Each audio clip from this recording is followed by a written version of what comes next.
Welcome to the Infinite Life with Katish Haberfield. I'd like to take you on a transformative journey, exploring the mysteries of the soul. I hope you enjoy the regression case studies, mediumship interviews, and fascinating discussions that I've had with guests on the podcast. I hope that these answer some of the questions that you might have about life on this planet, on others, and in other dimensions. Thank you for joining me, and please don't forget to like and subscribe. And, most importantly, share with your friends. Namaste.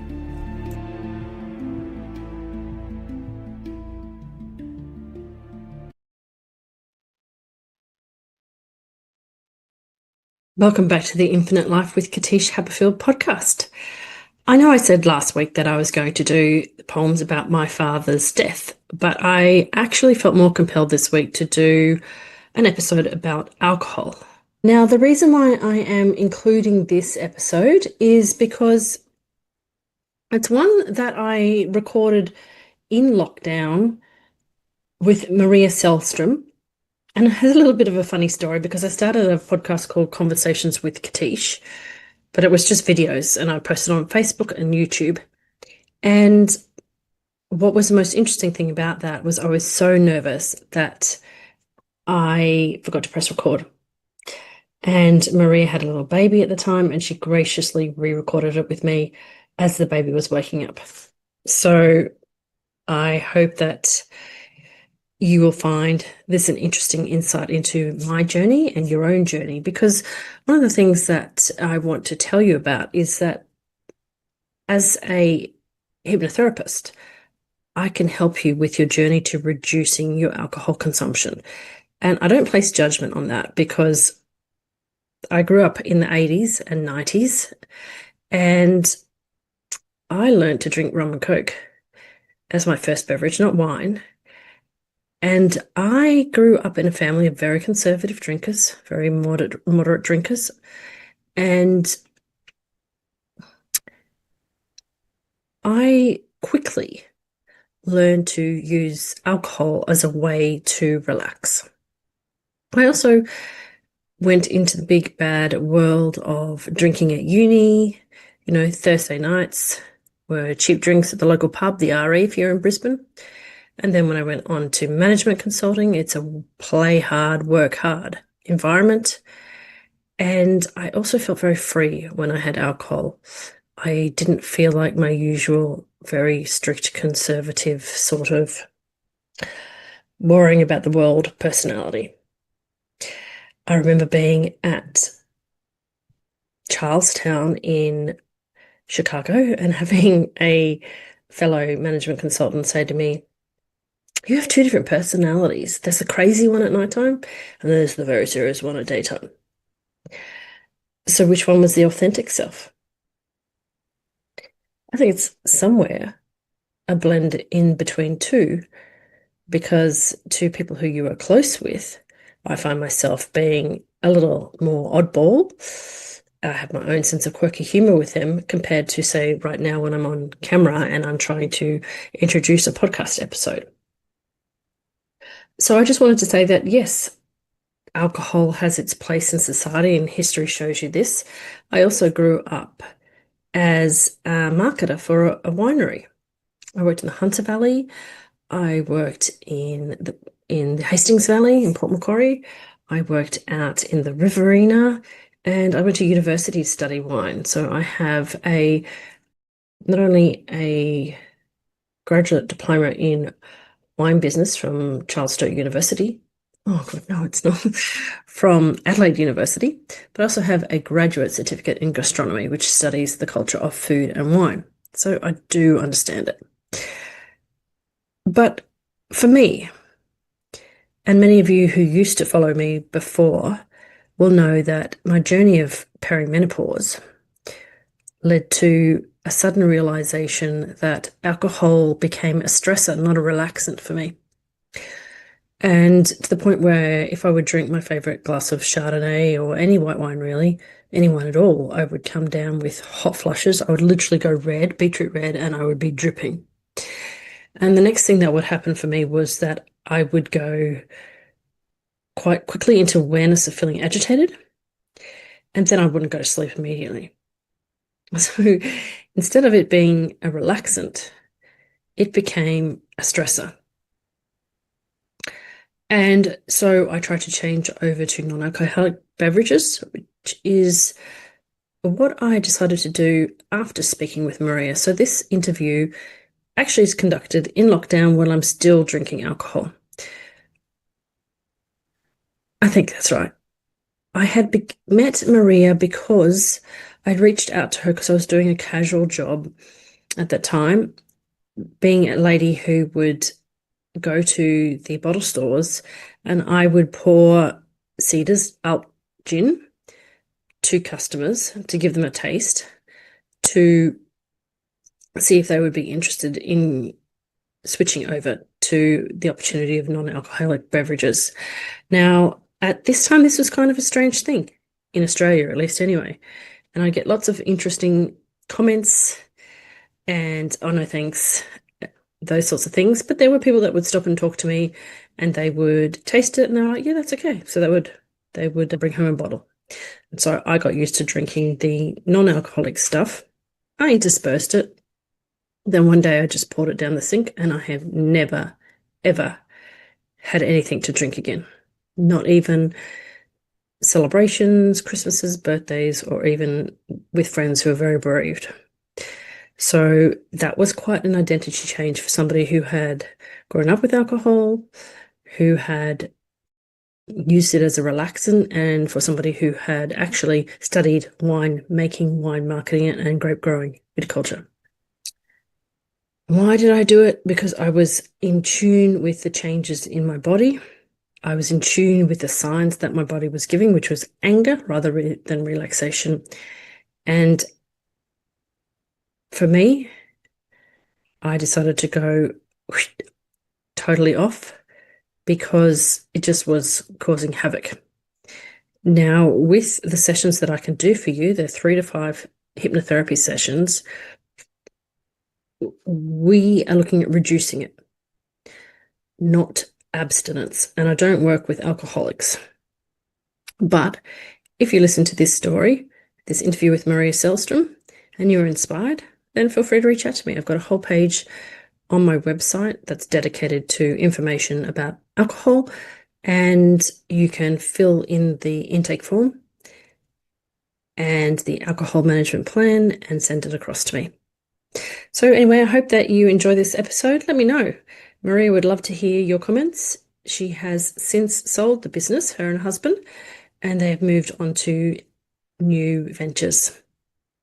Thank you once again for listening.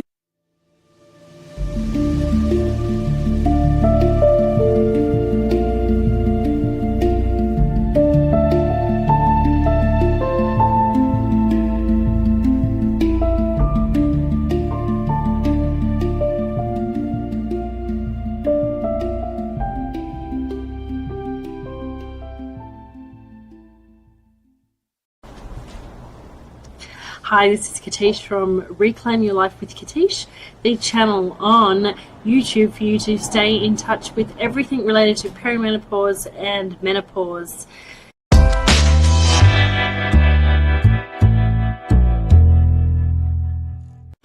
In this video, I have the privilege of interviewing Maria from Cedar's Alt Gin. One of the things that I noticed immediately upon coming into perimenopause was that my body processed alcohol in a different way, and that I found personally when I drank alcohol, when I do drink alcohol, depending upon where I am in my actual cycle, it will have the added effect of bringing on a hot flush. So by the time I've had a few sips of a glass of wine or some kind of alcoholic beverage, I can be covered in sweat and feel very agitated and frustrated, and that is the exact opposite to the relaxation response. When you're in perimenopause, you tend to put on extra weight very quickly, and so one of the things that I found was that I would have my normal wines and I have quite quickly put on an extra 5 kilos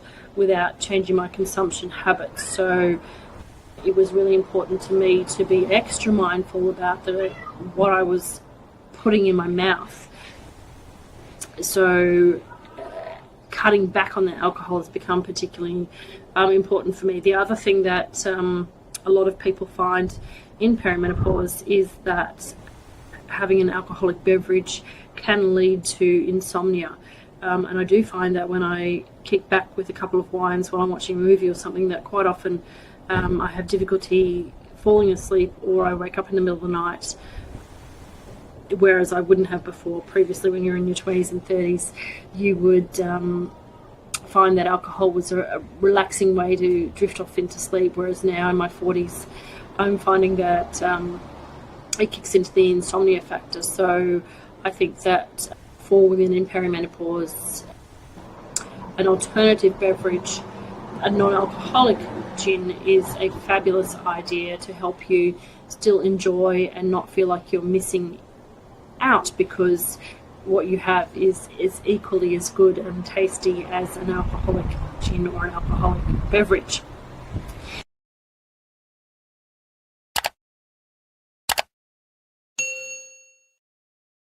All right, Maria, thank you so much for coming on today. I just wanted to ask you how it started that you got into making a non-alcoholic gin. What happened in your life, and did you have I understand you had a background in vodka, and your husband and yourself met while working, was it for Absolute Vodka? Yeah, so I met my husband Craig, it's about 10 years ago now. So we met actually working for Absolute Vodka, for the company Pernod Ricard. And so we do have a background in drinks. And coming back to your questions about non-alcoholic gin or our brand Cedars, it actually started in 2016. So it was when I was pregnant with with our first child. That's kind of a moment in time when you, in your adult life, when you're not allowed, you can't have alcohol, and that's when I really realized how very limited the drink options were. If you don't drink alcohol, you're kind of reduced to having water, or best case scenario, you'll have a orange juice with a straw in it, and it just didn't feel right. You know, we still enjoyed going out to restaurants and going to people's house, socializing, and you still want to have that sophisticated adult drink experience. So that was kind of a moment in time when we really realized. And I should mention as well that Craig actually decided to join me in not drinking any alcohol through my pregnancy. So which was very, very kind of him. So I think that was a long 9 months of drinking a lot of apple juice and tonic, and that's when we started talking. You know, can we do something here? There seems to be a space and a place for a new product here. And what's the connection with the Cederberg Mountains and the particular botanicals? Why did you choose the South African botanicals? So Craig's from South Africa, so he's from Cape Town, and so the Cederberg Mountains is this beautiful mountain range about 2 hours drive outside of Cape Town, and I always say that it's Craig's happy place.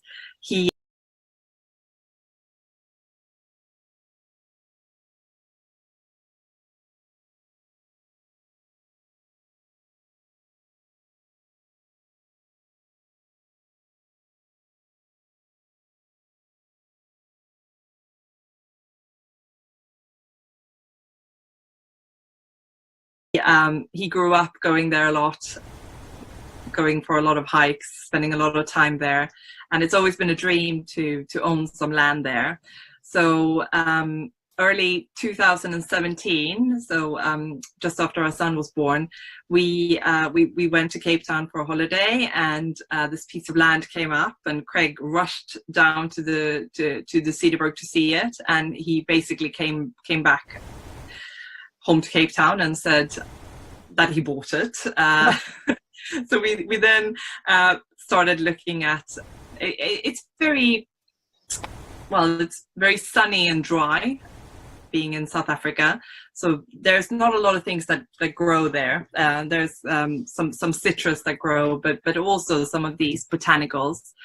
And so I guess we started looking at this property and the botanicals that grew there, and we said,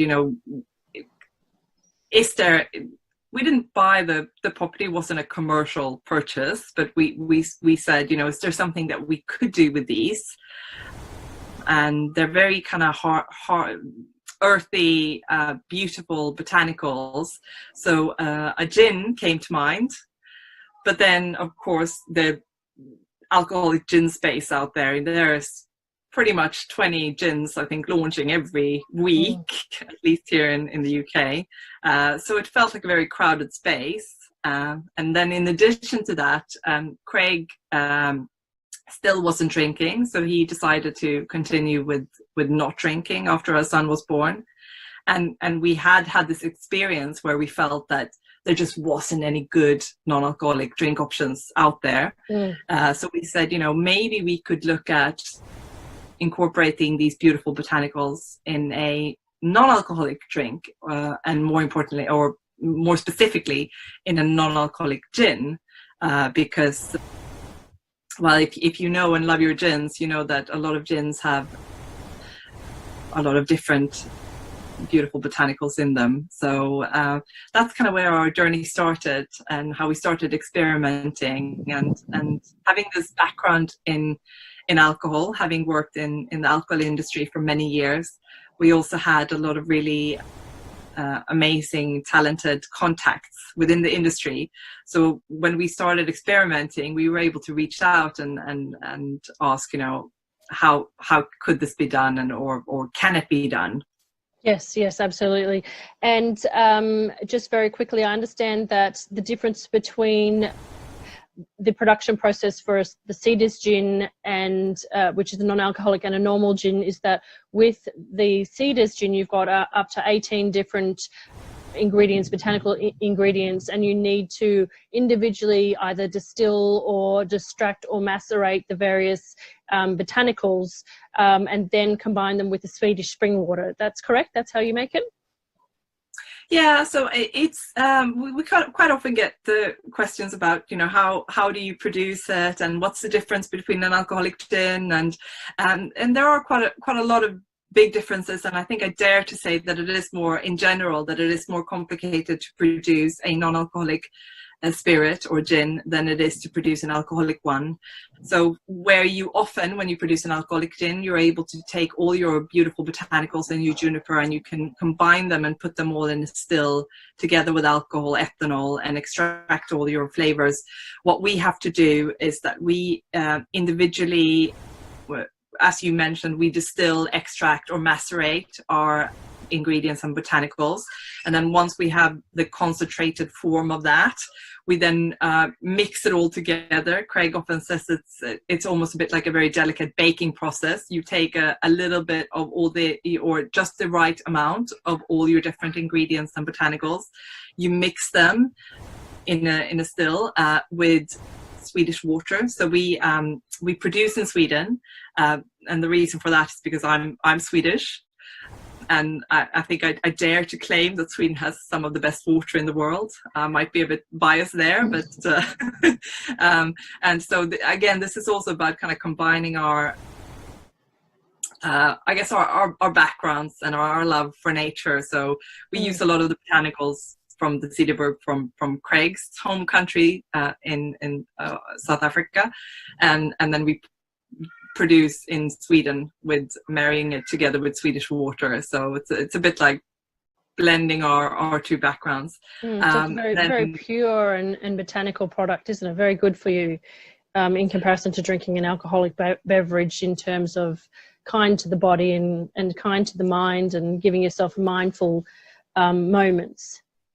Yeah, and I think there is something to that moment when you're making yourself an alcoholic drink, or that moment when you're kind of making yourself a drink, which always used to be alcoholic. You have your favorite glass, you put some ice in it, you pour your spirit of choice in, and then you mix it with something and you put a little lovely slice of orange or a garnish with it, and then you sit down and enjoy that kind of end of day cocktail.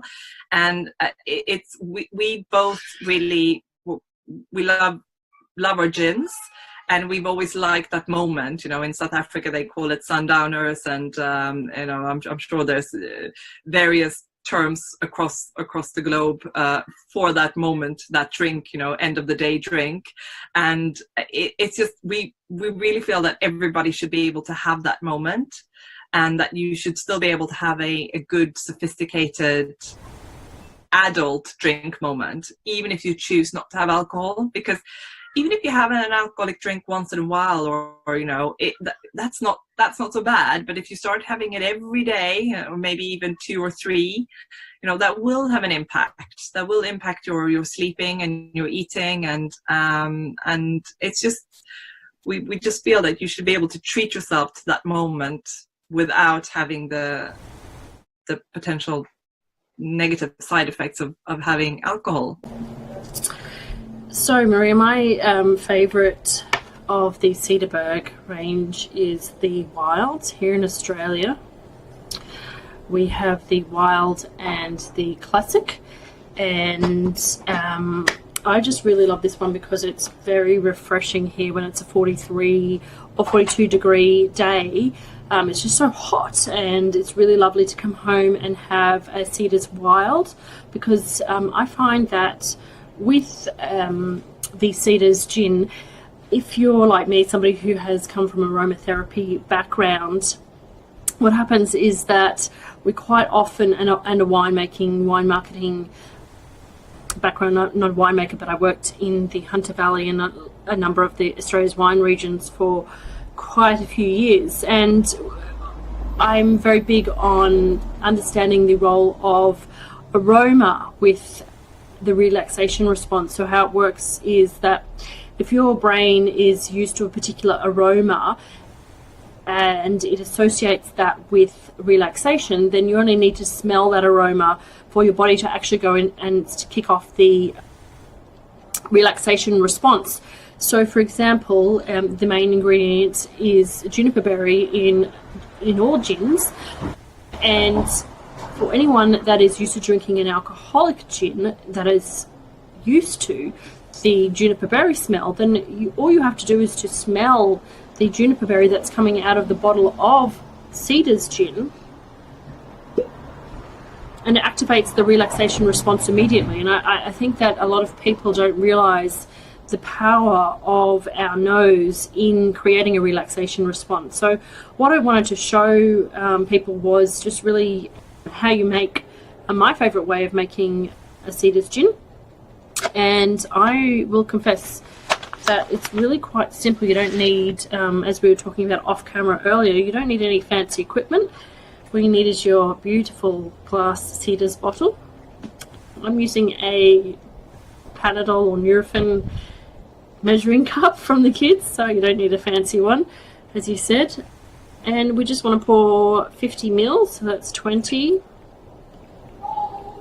40, and you can't see the glass, it's off screen, sorry, 50. So I've got my lovely glass here.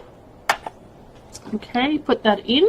Now it's typical to use tonic water. I don't have tonic water with me here today. I have mineral water, but you can use whatever mixer you like. I know that you specifically chose tonic water because that's the mouthfeel you were saying to me off camera earlier, that you associated with enjoying the actual relaxing process of having a gin prior to having your children.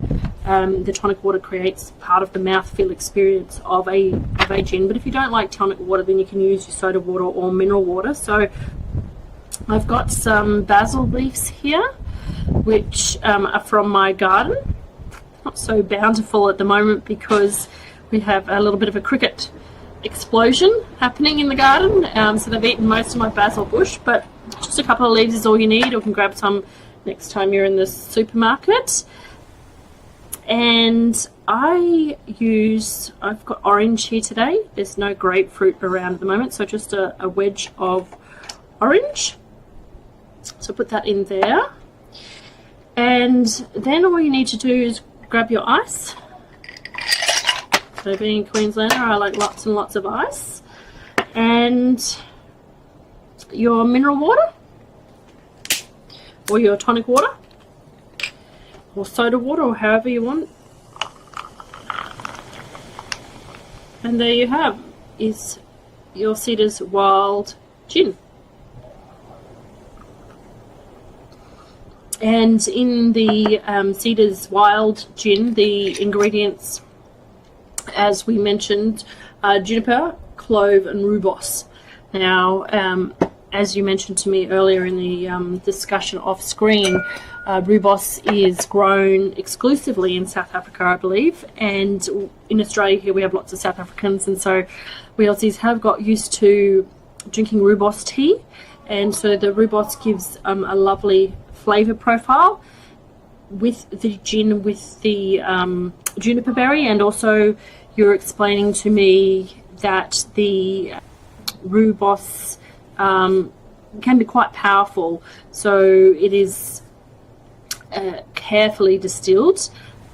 And also one of the other ingredients that you were mentioning earlier was the bushu, which is grown in the Cederberg mountain region as well. So on the Cederberg Alt Gin website and the Facebook and the Instagram account is a range of different cocktail ideas that you can try out. And the benefit of the Cedars Gin, as we discussed off screen, was that there is no sugar. So it's only your mixer that's going to have the sugar content. So the gin is a sugar-free experience, so that helps also with that, keeping the calories down. There's only 2 calories when you're making a drink, so that helps also, especially in these times when we're all in lockdown and we may be consuming a little bit more through emotional eating than we otherwise had done before. So just a really refreshing way to enjoy a drink that your olfactory system can immediately identify with as a relaxation response, and it kicks in and it just helps you get calm without the alcohol. The mindful drinking movement even further and show people that there are other good options. So whether you want to have one drink and then move on to a non-alcoholic drink, or you don't want to drink at all, you should still be as included. I guess the dream is that in 5 years' time, or even if it's 10 years' time, if you walk into a bar or a supermarket or a liquor store, you should have as many choices of non-alcoholic drink options as there are alcoholic drink options. And it shouldn't be a big deal if you choose to have a non-alcoholic drink. It should be just as if, one person likes vodka, another person likes gin. So that's kind of that's the dream. And I can hear the baby in the background. Our viewers don't know that you're a new mum. You've got a 3-year-old and a little 6-month-old baby. So I'll take my Cedars Wild, which I've mixed with orange and basil, and I'll toast you. And thank you, Maria, for joining us today from London and telling us about Cedars. And we wish you all the very best. And we look forward to following you on social media and grabbing some recipes from the website, and really enjoying the moments of missing out rather than fearing missing out, but taking time to enjoy ourselves and that quiet solitude while we all are in lockdown, and taking care of our health, and just really looking at some alternatives for the way that we consume beverages in our lifestyle. So thank you so much for your time today. And we are very excited about the future, and hope that you come out to Australia next year or the year after when everything's all settled down. Yeah, well, no, definitely. And I just want to echo that as well, because I think that, while, while everybody is in lockdown at the moment, or a lot of people are, there is, of course, the potential that maybe some people do have that moment a little bit too many moments a week of having that drink, to also maybe to still some anxiety, and I just worry that I hope that some people might find a non-alcoholic option once in a while instead as well, just to kind of mix it up a bit, because I think we just all need to like really take care of ourselves and try to practice a bit of mindfulness as much as we can, although it can be tough. But yeah.